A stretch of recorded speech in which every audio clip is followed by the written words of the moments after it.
Greetings smartwatch fans! Ito, meron tayo dito ang pinakabagong smartwatch from Colme.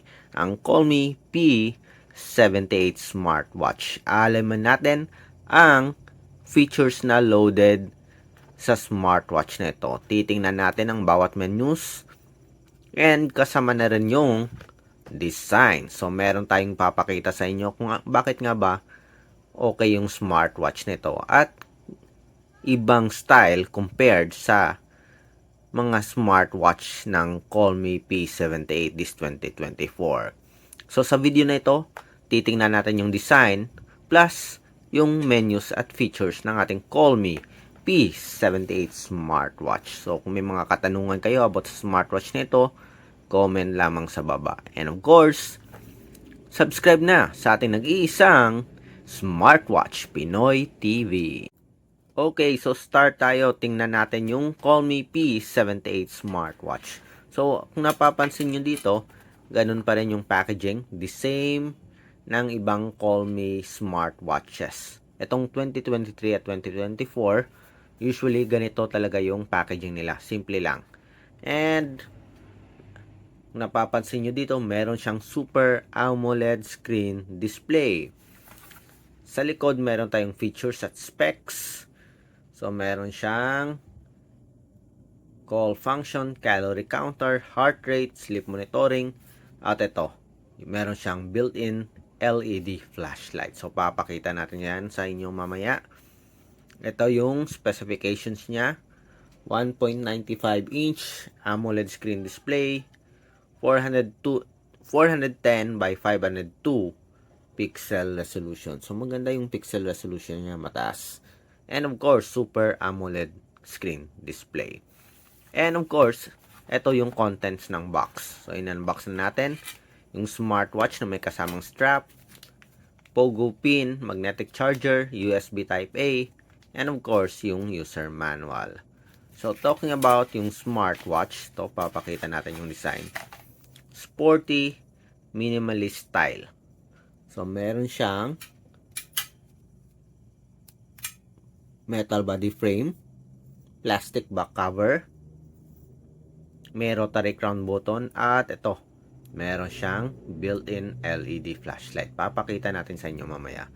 So, ito yung default na watch face. So, pwede nyong palitan gamit ang crown button. Okay? So, ito yung pinaka-style. Sporty, lightweight, medium size smartwatch na merong built-in LED flashlight sa gilid. Okay, so tingnan natin yung weight. So meron tayo ditong weighing scale. Tingnan natin. Mabigat ba yung smartwatch na ito? Check natin. 00. So 38.81 grams yung weight. Okay? So okay lang, less than 50 grams. Pag less than 50 grams yung smartwatch, okay na okay yan. Comfortable dalhin o comfortable suotin. Very lightweight. Okay? So, napakita na natin sa inyo yung preloaded watch faces. Ito yung preloaded watch faces. Tingnan naman natin yung iba't ibang features. Pero bago tayo mag-check ng menus, ito muna sa built-in flashlight tayo. I'm pretty sure interested kayong makita kung ano to. So, ito, swipe lang pababa, tap on the flashlight. So, meron itong 4 options. SOS. Tingnan natin. Yun, yung SOS. Useful to, especially kung nandun ka sa mga liblib na lugar or barko. Okay din to. Okay. Then, tingnan natin. Tanggalin natin. Yan. So, parang disco yung dating. If you want to call the attention of someone. Ito. Okay, flashlight. Kaya lang, medyo hindi ganun kalakas yung ilaw niya. So, kung full blast, ito, yun. Lakas. Okay, so meron siyang 4 options. SOS, blinking, mini light, and ito, full blown flashlight.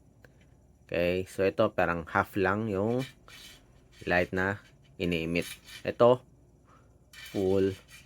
Okay, fully bright yung brightness. Okay, so tingnan natin. So ito, yung sa settings niya.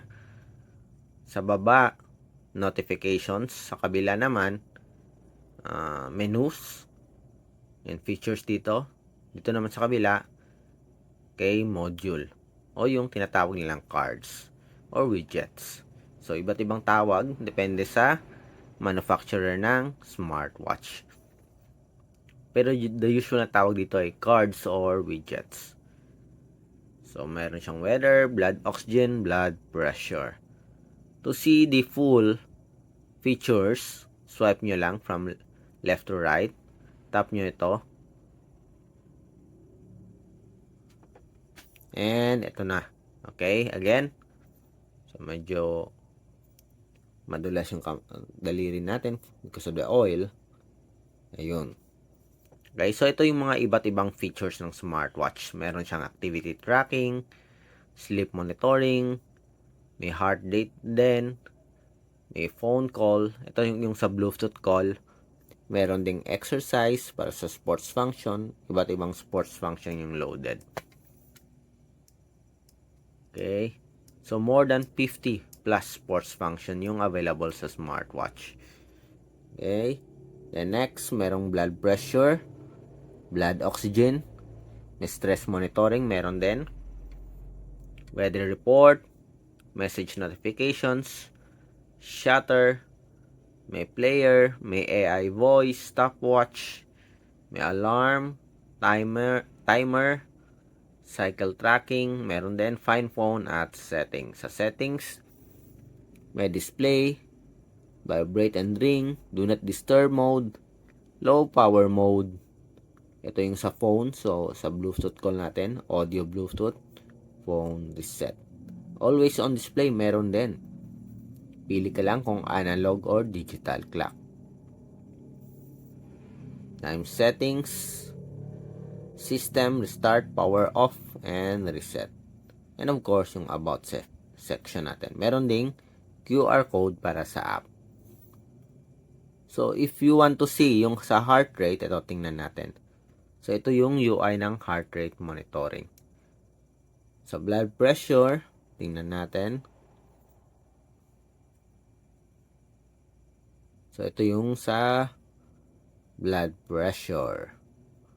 Okay, meron siyang systolic at diastolic na data. Okay, meron ding blood oxygen monitoring. Kasama na rin yung stress monitoring. So, loaded siya ng iba't ibang features.